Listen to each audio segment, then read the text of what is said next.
All right, so let's dive into something pretty wild that's happening in the crypto world right now. Yeah. Something that might even make the skeptics out there kind of raise an eyebrow. We're talking about a former president of the United States Interesting. taking to social media and actually suggesting that we should have a crypto strategic reserve. That is fascinating when you think about it, the whole concept of a strategic reserve. Right. I mean, you think about like Fort Knox and gold, right? Yeah. Now imagine applying that to cryptocurrency. It's a pretty bold idea. It is. And he wasn't vague about it either. No. He specifically named Bitcoin, Ethereum. And then, maybe unexpectedly for some people, XRP, Interesting. which is the digital currency associated with the company Ripple, Yeah. along with Solana and Cardano. So this brings up a really big question for anyone listening. Right. What does this kind of high-profile mention actually mean? Yeah. Like, should this change how you're thinking about cryptocurrency? That's what we're going to try to get to the bottom of today. Yeah. In this deep dive, Yeah. to kind of provide some context and cut through some of that technical jargon Absolutely. and that hype Yeah. so that you get a clearer picture of what's going on, even if you're just starting to explore crypto. That's right. And it's important to note that we're not just looking at this through the lens of crypto enthusiasts. You know, Right. we've been looking at discussions and polls that have been taken within the broader business community Exactly. to try to get a balanced perspective on this. Because, Yeah. let's be honest, for a lot of people, when they first heard about Bitcoin, there was probably a bit of skepticism, Absolutely. right? I remember when I first heard about it, it sounded a lot like those virtual tokens Yeah. that you could get in a video game. Right. Like, interesting maybe, but not really something you would think about Yeah. as a serious financial asset. That's kind of where I was at, too. Yeah. I was like, is this really going to be something? Or is this just, a fad that comes and goes? Right. And that's a very common first reaction. But when we look back and we connect this to the bigger picture, Yeah. you can kind of see how people's views have gradually evolved about these digital currencies. Yeah. Even as far back as like 2011 and 2012, you had figures like Julian Assange Okay. accepting donations in Bitcoin. Right. And that made some people think, why Bitcoin specifically? Interesting. And then you had early endorsements from people like the Winklevoss twins, who Okay. were involved with Facebook in the early days. Right. And even Richard Branson. Wow. So these were some early signals that maybe something significant was Yeah. starting to happen. It was starting to gain some traction. Yeah. And then, of course, you have Elon Musk. Of course. And I remember when he first tweeted about Bitcoin, it was back around 2014. Yeah. It kind of felt like just a minor thing at the time. Yeah, it didn't really. But then fast forward to 2020, 2021, Right. Tesla announces a huge investment. $1.5 billion. $1.5 billion. Yeah. That definitely got everyone's attention. That made people pay It attention. really felt like a major vote of confidence from the corporate world.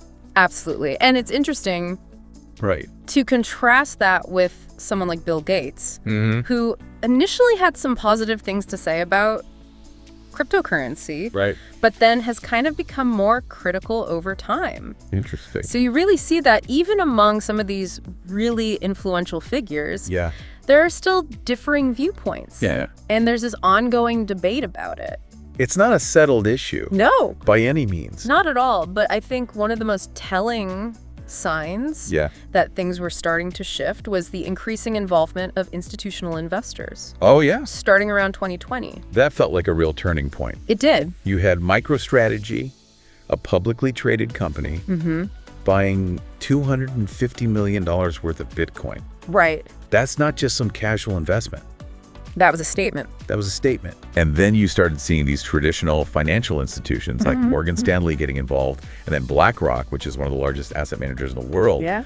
launches a Bitcoin ETF. Right. An ETF is an exchange-traded fund that allows investors to kind of get exposure to Bitcoin without directly owning it. Exactly. So it makes it more accessible Right. to these traditional investment channels. Absolutely. And BlackRock reportedly bought a ton of Bitcoin Yeah. for this ETF, like around 150,000 Bitcoins.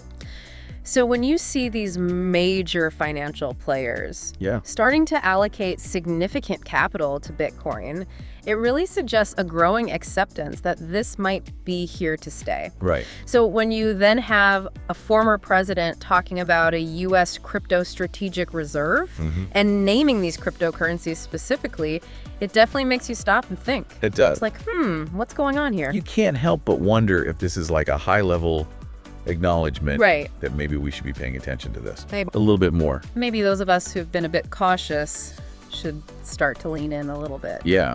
So to get a better sense of how different cryptocurrencies are perceived out there, we came across some pretty interesting poll data. Yeah, this is fascinating. One poll focused on which cryptocurrency has the best long-term technology. Okay. And surprisingly, Ripple, which is the company behind XRP, Right? received a pretty significant percentage of the votes. Yeah, they did. It was actually 44%, 44%. compared to Bitcoin at 35% and Ethereum at only 9%. Wow. And the other 12% went to other cryptocurrencies. But what's really interesting about this is that this poll was taken among a very broad business-focused audience. Okay, so not just the crypto hardcore folks. Not just the crypto people, right? Right. It was about 179,000 people. Wow, that's a big sample size. It is, and it really might suggest a disconnect between what's considered the most cutting-edge crypto in the mainstream and the specific needs and priorities of businesses who are really looking at these practical applications. Like actual payments and things like that. Yeah, like payment processing, exactly. So that was a surprising result. It is, particularly when you hear Bitcoin and Ethereum dominating the headlines all the time. It seems like those are the ones that get all the press. Yeah, they get all the attention. But then there was another poll that caught our attention. Oh yeah, this one was interesting. This one had a very hypothetical scenario. Right. Okay, so imagine you're 50 years old, you have $10 million. Okay. And you're going into hibernation for 8 years to avoid global chaos. All right, I'm with you so far. Okay, so you have to invest all of it in just one of 4 options. Okay. XRP, Solana, US dollar, or Bitcoin. All right. What are you going to pick? I'm curious what the results were. Well, in this scenario, XRP got a whopping 67% Wow. of the votes, with Bitcoin coming in at 30%. Okay, so pretty big preference there for XRP. Yeah, and it's worth noting that this poll seems to have been taken down later on. I wonder why. We don't know the reasons for that. That's interesting, though, because it really does make you think about the fundamental differences between these different technologies. It does, and you mentioned Bitcoin being decentralized and XRP being more centralized. Yeah. Can you talk a bit more about what that actually means? Yeah, break that down for us. Sure. So Bitcoin at its core is designed to be decentralized. Right. Think of it like a public ledger that everyone has a copy of, Okay. and no single person or entity controls it. Interesting. It's almost like a Wikipedia for money. I like that. And this lack of central control is really a big part of its appeal Yeah. for people who value independence from those traditional financial institutions Right. and less government regulation. Okay, so they want to be kind of free from that system. Yeah, they want to be autonomous. All right. XRP, on the other hand, is more centralized. Okay. Ripple, the company behind XRP, has significant influence over its network, much like a company would control its internal database. Okay, so it's kind of a more traditional model in a way. It is, and this centralization allows for potentially faster transaction speeds Okay, and greater transparency in some ways. interesting. So it's kind of more akin to how traditional financial systems Right. like the Federal Reserve operate. So Bitcoin is aiming for that autonomy through decentralization, Yeah, but XRP is more focused on speed and efficiency through a controlled network. right. Different approaches for different priorities. Exactly, and maybe a reason why someone might want to diversify and have a little bit of both. That's right. But let's dig into the technical details a little bit more, because I think Sure. that's where some of the really key differences become more apparent. Yeah, So transaction speed is something we hear about all the time. all the time. How do Bitcoin and XRP compare on that? So Bitcoin transactions typically take around 10 minutes Okay. to be confirmed on the network. Right. XRP, on the other hand, boasts transaction speeds of just 3 to 5 seconds. Wow, so that's way faster. Significantly faster. And then you have transaction costs. Yeah. So on the Bitcoin network, especially during times when there's a lot of demand, Right. the fees you pay to process a transaction can get quite high. Yeah, I've heard about it. XRP generally has very low transaction costs. Okay, so that's another point for XRP. And we've already talked about decentralization with Bitcoin being decentralized Right. and XRP being centralized. But what about how they're actually used in the real world? Yeah. What are their main purposes?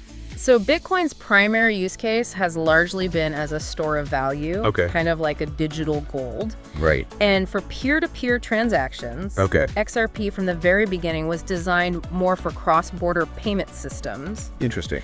Its aim was to facilitate faster and cheaper international money transfers Okay. for financial institutions. So it has a more specific purpose in mind. Yeah, and then you have the differences in supply. Right. Bitcoin has a fixed supply of 21 million coins, which creates that sense of scarcity. Makes people think it's more valuable. Right, whereas XRP has a total supply of 100 billion. Okay, so a lot more of it out there. And another big talking point, especially with Bitcoin, is the environmental impact. Yeah, that's a big one. So Bitcoin uses a system called proof of work, Okay. which is essentially a complex mathematical puzzle Right. that computers need to solve to verify transactions. Okay, I'm following. This process requires a lot of computing power. Hence the high energy consumption. Yeah, hence the high energy consumption. Okay. XRP, with its different consensus mechanism for verifying transactions, Right. is considerably more energy efficient. All right, so that's another difference to keep in mind. And then finally, when it comes to adoption, Right. Bitcoin enjoys much broader mainstream recognition, It does. among individuals and institutions. Yeah. XRP, while it's seeing increasing interest from financial institutions, Yeah. still occupies more of a specialized role, particularly within that payment sector. Yeah. Right. It hasn't quite hit the mainstream in the same way. Okay, so it's interesting you mentioned some other cryptocurrencies too, like Litecoin, Ethereum, Yeah. and Solana. Where do they fit in when we're talking about transaction speed? So just to give you a sense of the broader landscape, Yeah. Litecoin has an average transaction confirmation time of around 2.5 minutes. Okay. Ethereum right now is around 15 seconds, but with ongoing upgrades, they're aiming for even faster times, like around 12 seconds. Okay. And then you have Solana, which is known for its super fast transaction processing, Yeah. with confirmation times as low as half a second. Wow. So there's really a wide range of approaches out there. There is a lot of different technology being used. But let's talk about something that I think always catches people's attention. Absolutely. Price performance. Yeah, everyone wants to know about the price. Where are Bitcoin and XRP currently trading at? So as of right now, Bitcoin is trading around $86,000, Okay. while XRP is around 50 cents. All right. But to get a more complete picture, Yeah, I think it's helpful to look back at how their prices have changed over time. I agree. Right? Like, what about those peak prices from a few years ago? So if we go back roughly 4 years, Ripple's XRP reached a high of around $1.65, Okay. while Bitcoin peaked around $64,000. Right. And if we look even further back to that crypto boom of 2017, 2018, Right. Everyone remembers that. XRP hit a high of around $3.84, Okay. whereas Bitcoin reached about $17,800. So what's interesting there is that Bitcoin has shown much greater percentage growth It has. over these periods compared to XRP, even though XRP had some pretty big price surges early on. Yeah, it did. Which brings us to XRP's specific situation and all the legal challenges it's facing in the US. Yeah. It's really striking that the former president's post actually listed XRP first. That is interesting. You don't see that every day, especially with all the regulatory uncertainty. No, you don't. And the CEO of Ripple has been very outspoken publicly about all this. To understand the context, I think we need to go back to the lawsuit Yeah. that was filed by the SEC. The Securities and Exchange Commission. Right. The SEC initially filed the lawsuit in December of 2020, Okay. alleging that Ripple's sale of XRP was basically an unregistered offering of securities Okay. valued at over $1.3 billion. A lot of money at stake. Huge amount of money. And since then, there have been several important developments. Yeah, walk us through those. So in April of 2021, Ripple got a procedural win Cool. when a judge limited the SEC's access to the personal financial records of Ripple's executives. So that was a win for Ripple. It was a win for Ripple. Okay. And then in July of 2023, there was a mixed ruling. Right. So the judge ruled that XRP itself is not necessarily a security when it's sold on public exchanges. Interesting. So a partial victory there. It was a partial victory for Ripple. Okay. However, the court also found that Ripple's direct sales to institutional investors did violate securities laws. Okay, so some good news and some bad news. Some good and some bad. Right. And as a result, Ripple was eventually fined $125 million, Okay. which was considerably less than the $2 billion that the SEC had initially sought. Right, so that was a plus for Ripple. It was. But the legal battle didn't end there, did it? No, it didn't in October of 2024. Okay. The SEC filed an appeal against the ruling, Oh. seeking further clarification on the regulatory status of XRP. So it's still ongoing. It's still ongoing. Wow. And Ripple's leadership publicly criticized this appeal. Okay. And the news of the appeal did cause some short-term volatility. Yeah. For the price of XRP, it dropped by about 11% at the time. That makes sense. But interestingly, around the same time in November of 2024, reports came out that Gary Gensler, the chairman of the SEC, who is often perceived as taking a tough stance on Ripple, was planning to step down. Oh, wow. In January of 2025. Okay. And this sparked speculation that a final resolution... So the Ripple case. Yeah, to the Ripple case could potentially be reached by spring or early summer of 2025. Okay, so we're getting close. Yeah, we'll see what happens. Hopefully some resolution soon. Hopefully. But, with all this legal uncertainty, how has XRP's overall market performance actually been since the lawsuit was filed? I was curious about that. So despite all the legal challenges and the uncertainty that comes with that, XRP's market performance has shown notable growth. Really? Yeah, as of December 2024. Okay. The price of XRP had increased by 123%. Wow. Since the SEC's initial lawsuit. That's pretty impressive. It's showing a degree of resilience and optimism within the market. Despite all the headwinds. Yeah, despite the regulatory headwinds. It's a really interesting picture, but looking beyond the price and the legal battles. Right. What about the fundamental technology behind Ripple and its adoption in the real world? This is where Ripple's core value proposition really lies. Okay. Founded back in 2012. They're fundamentally a technology company. Okay. Focused on improving global payments using blockchain-based solutions. Right. Their goal is to provide financial infrastructure that enables faster, lower cost, and more efficient cross-border transactions for financial institutions. Right.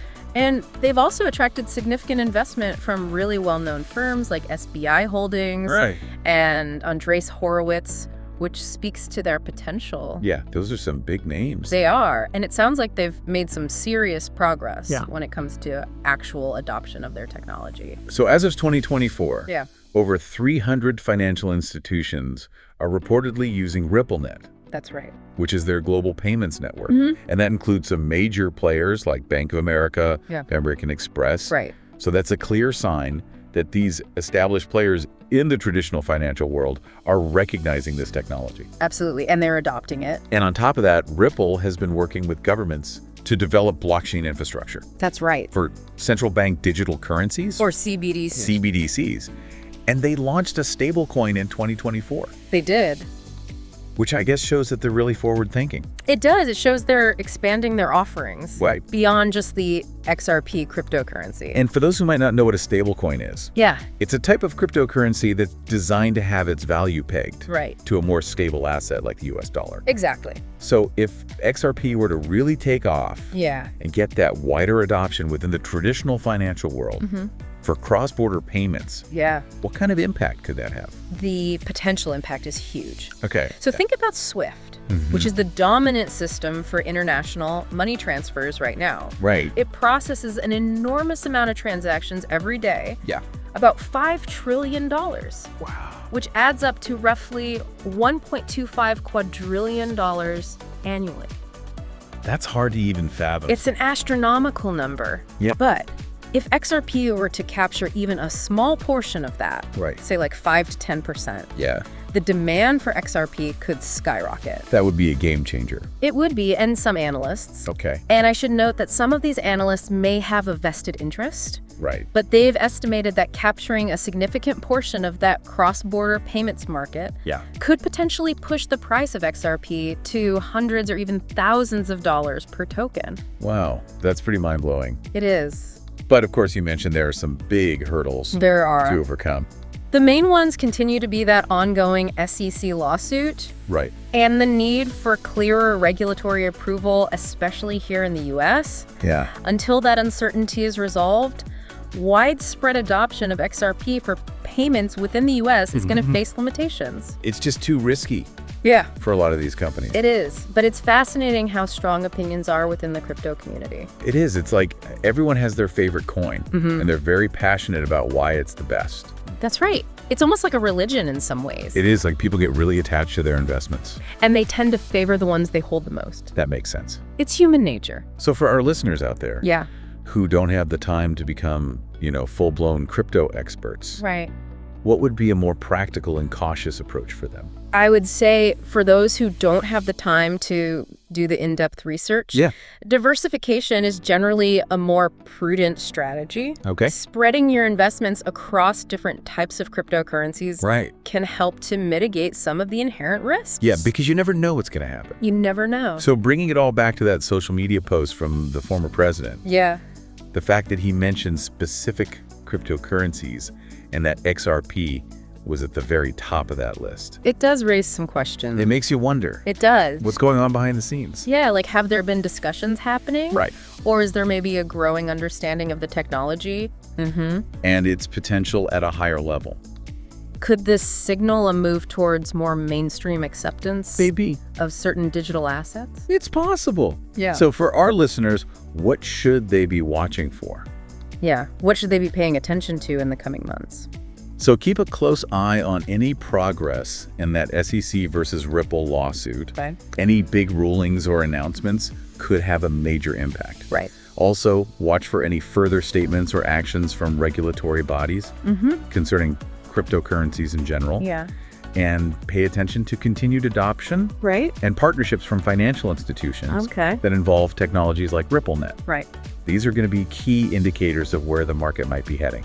So to sum up our deep dive today, we explored how the initial skepticism around cryptocurrency has kind of given way to increasing interest from major institutions and even former heads of state. That's right. We examined the potential impact of governments getting involved through the idea of a crypto strategic reserve. That's a big one. We compared the features and potential applications of cryptocurrencies like Bitcoin and XRP, highlighting their unique characteristics and uses. Different approaches. And we talked about the ever-evolving and often confusing regulatory landscape that really shapes this whole space. Absolutely. This deep dive was really just a starting point for your own exploration. We encourage you to take this information, do your own research, and always keep in mind your own financial situation and your risk tolerance. Absolutely. And that brings us to our final thought for you today. Okay, hit us with it. With this growing interest from big financial institutions and the possibility of government-backed crypto reserves, are we seeing a fundamental shift in how we view and interact with digital currencies? That's a good question. What role might you play in this rapidly evolving financial landscape? So if you enjoyed this deep dive into the world of crypto and it helped you understand some of these complex issues, consider subscribing to our channel. Yes, please do. For more in-depth explorations. We love making these complicated topics more accessible. That's the goal. And we want to hear from you. Yeah. What surprised you the most in today's discussion? Yeah, what are you thinking? What questions do you still have about Bitcoin XRP? Right. Or the idea of a crypto strategic reserve? Are there any other crypto topics you'd like us to cover in the future? We're open to suggestions. Let us know in the comments below. Yeah, leave a comment. And if you found this information valuable and it helped clear up some of these concepts, please give this deep dive a like. Hit that like button. We appreciate it. We do. And we'll see you in the next one. See you next time.